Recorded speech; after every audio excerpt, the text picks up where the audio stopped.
Joining me now is our NBC News team. Garrett Haake is in West Palm Beach. He was in the room for that Donald Trump press conference.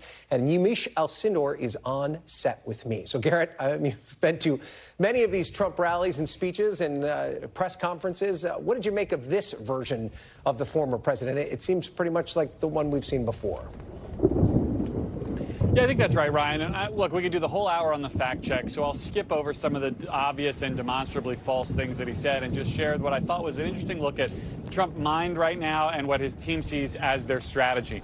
They believe that the Harris campaign is very much having this honeymoon period right now, and they're interested in interrupting that, but only slightly. They understand that this is probably going to continue through the convention a week after next. And for now, they're better off marshaling their resources, their time and energy, and trying to use kind of the minimal effort possible to the maximum effect. And today, the point of that was almost not anything Donald Trump said in this press conference, but the fact that he was having it at all. He wanted to come out and show that he could still command the attention of every television network across the country, speak extemporaneously for more than an hour, and take questions in a way that the Trump campaign is betting that Kamala Harris can't. And it's not that they think the media story about Harris not answering questions is particularly useful to them, although I suppose it could be in the short term. It's that they think when she does answer questions, she will do so poorly, that she will be not able to communicate effectively off a teleprompter, that's what their experience and research and the history of Kamala Harris as a national politician has shown. And so they're trying to kind of push her into that space by having Donald Trump do something that he's perfectly comfortable with, which is parry reporters' questions for an hour, answer some of them dishonestly, kind of change the subject when he feels like it, and hope that by just kind of flooding the zone, it accrues to his benefit. And I think that's exactly what we saw today. Well, it's interesting, Yamiche, because we just saw Kamala Harris. She had an opportunity. She was in front of the mics almost immediately after this press conference. She didn't even bring it up. She didn't take any opportunity to respond to any of the things that Donald Trump said about her. Does this give us a glimpse into the campaign strategy now that we're really kind of in the heart of the race?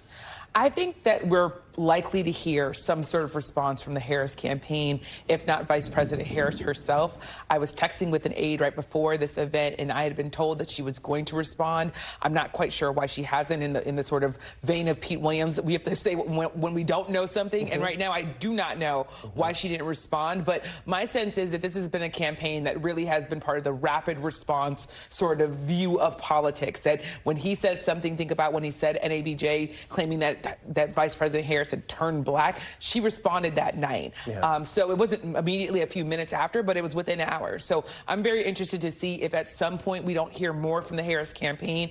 I think already we've heard just over the weekend and in the last week that they say that they are interested in still having this ABC News debate on September 10th. From my understanding, they do not want to do the Fox News debate on September 4th, but they are open to other debates, more debates after the ABC debate. So I think it's going to be interesting. Obviously, at NBC News, we'd love to see them on September 25th.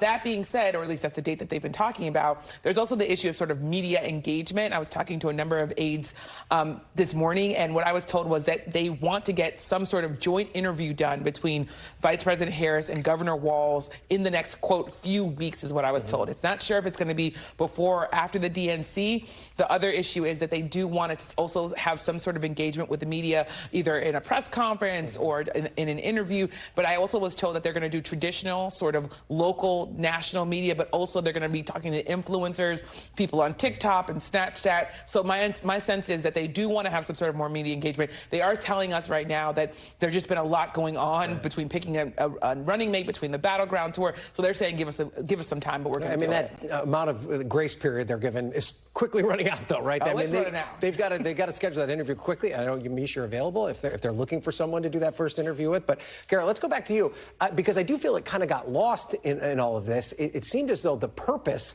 of this press event was for Trump to break the news that he's willing to actually debate Kamala Harris. He only talked about it for a very short period of time. He messed up which network was going to do the debate on what day. I mean, what do we make about this new push now for a debate when they seem to have backed away from it after Biden left the race? Yeah, I think there was a period of time of waiting for the dust to settle. I mean, the Trump campaign, we've reported, was sort of surprised by how quickly the Democratic Party coalesced around Kamala Harris. They were hoping there would be some kind of period of chaos, not this honeymoon period that they had before they'd be put in a position to have to, confirm a specific format or a specific date for what they're going to do next. So Trump is very confident in his debating skills. His campaign is very confident that he'll, outperform Kamala Harris when and if they're on stage. I think they were angling for a friendlier setup, both in terms of moderators and format, with Fox News, whose debate proposal included a live audience, something that Trump has used in the past to kind of deflect questions he doesn't want to answer and use crowd response to kind of back him up and drown out his opponent at any given time. I have no knowledge of whether the NBC format would allow for something like that, but the ABC format did not. I think the Trump campaign knew they needed to have another one of these standoffs or showdown with whoever was going to be at the top of the ticket, ideally before people start voting, which I will start reminding people now and continue reminding them for the next several weeks, is next month, September. Yeah. So early debates and often debates are, I think a reasonable strategy for any confident campaign. And Garrett, you may not know the answer to this. I'm not trying to put you on the spot, but are they, when they say he's open to these debates, is it an all or nothing proposition? Or we know that both sides have now officially agreed to the September 10th debate, but is Trump saying that I'm only going to do that if you do the Fox debate and an NBC debate after the fact? I mean, some of this often gets lost in the caveats. Where's the campaign on that? What I know from talking to a senior Trump advisor just a few minutes ago is that Donald Trump basically said, let's get this done. Basically shifted the responsibility for hammering out the details to his senior aides, indicated that he personally wants to do debates, plural. And I think the rest of the details are, at this point, less important. Look, if you're Trump, you look at the first debate and say, I knocked the guy I spent the last 4 years running for president against out of the race with one debate. Why would I not want to do this again as early and as often as possible? So, Yamiche, I guess this then bounces it over to the Harris campaign. Are they officially in for any of these? I mean, I know they've said they do the ABC debate, but now we have kind of a new proposition here from the Trump side. From my understanding, the Harris campaign is officially in for the September 10th ABC News debate, and they are open to other debates only after that debate. That was the language over the weekend from Michael Tyler, who is the communications director for the Harris campaign. So that tells me two things. One, they had been telling me all along that Fox News was already a questionable sort of network to work with, but September 4th is before the ABC debate. So my understanding is that the Harris campaign likely won't do that debate. They could change their minds. They could come up with a new strategy. And then in terms of other debates, meaning plural, my understanding is they are open to debates plural. Okay. And September 4th, also my 20th wedding anniversary, just for your shopping plans, just so you know. Garrett, let's go back to you and talk about the campaign schedule here. I mean, Donald Trump has really not spent that much time on the campaign trail. He seemed to bristle a little bit when he was confronted with that during the press conference today. Is there any sense that things are going to start ramping up for them? Yes, I think they will. I mean, look, we've had the most insane month in American politics in probably the last 50 years, Ryan. But as you and I both know, it's not normally like this in July and August. And I think the Trump campaign was perhaps planning for a more normal July and August. This period around the conventions tends to be dominated by fundraising, introducing the running mate, and so forth. And it's only after the convention that you see things really pick up. And talking to senior Trump advisors today, they do expect things to pick up substantially, including counter-programming the Democrats' convention, with Trump being on the road a lot more. I mean, today's a perfectly good example. He is by far the most effective draw, saying nothing about the content that he provides for his campaign. When he is out, it gets paid attention to. I think they're going to use that more and more going forward. And I should also add that September 4th is also my wedding anniversary, though not to Ryan and not for nearly as many years. So I guess Yamiche will probably be anchoring the show, and I hope you find some reporters to talk to on that day. That's crazy. Well, I'm happy that you guys both remember your wedding anniversaries. Yeah, that's the message from my husband. Right off the top of our heads. Right off the top of your heads. I'm impressed. And Yamiche, finally for you, obviously the Harris campaign on a breakneck pace now, introducing the new running mate, going all across the country, heading right into the convention. Do we expect that to continue even past the convention? We definitely expect that to continue, because Tim Walz was someone who was not very nationally known, but someone who checks all the boxes that the Democrats really wanted. You know, you just look at his bio. He's a football coach. He's someone who has a fertility story with the fact that him and his wife struggled for years with IVF and conceived their daughter Hope through IVF. The fact that he's a veteran of the National Guard. The fact that, of course, he was a governor governor who passed progressive policies. Think about child tax credit, paid family leave, codified Roe v. Wade. I mean, the way that if you put this into a computer, they would be like, hey, this is what you want the candidate to be. This is who they got in Tim Walz. So there's not to say that he's perfect. No one's perfect, but this is someone that they want to continue to introduce to the American people, including, of course, that he's from the Midwest and can talk to rural voters. So we can expect to hear more and more about Coach Walz, as they've now started calling him. All right, Yamiche, Garrett, thank you both. Excellent reporting as always.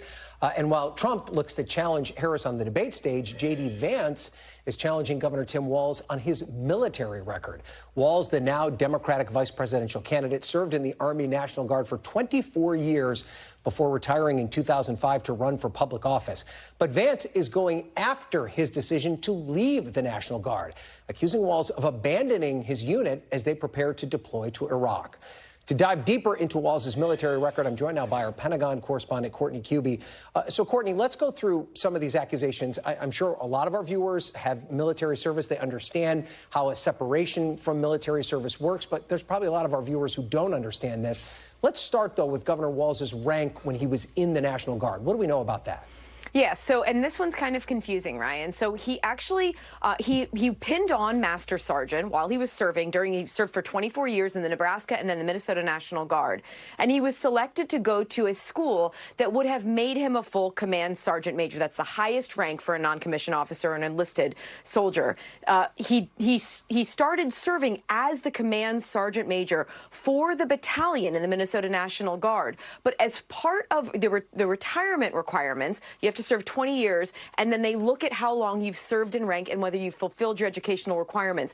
He didn't fulfill what he needed to do, the 750 hours to be a command sergeant major, and he didn't have enough time and grade, so he retired as a master sergeant. That's the discrepancy that we're hearing from J.D. Vance about his rank, and frankly from some other Trump-Vance supporters about Governor Walz's rank. Okay, well, just put this all into context, this attack by J.D. Vance, that Walz left the National Guard unit as his battalion was being asked to go to Iraq. Is there any truth to that claim?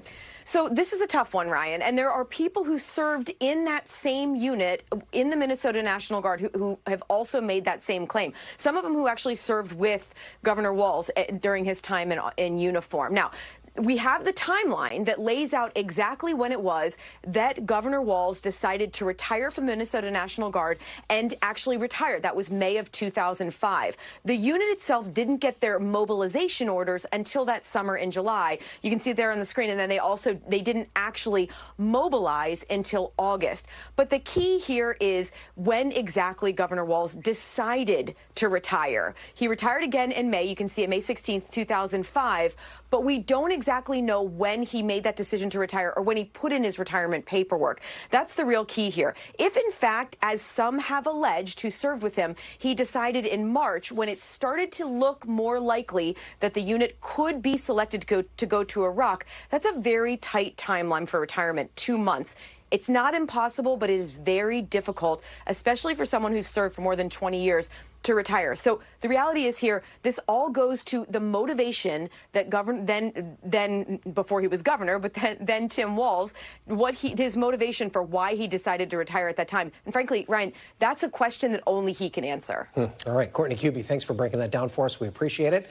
Thanks for watching. Stay updated about breaking news and top stories on the NBC News app or follow us on social media.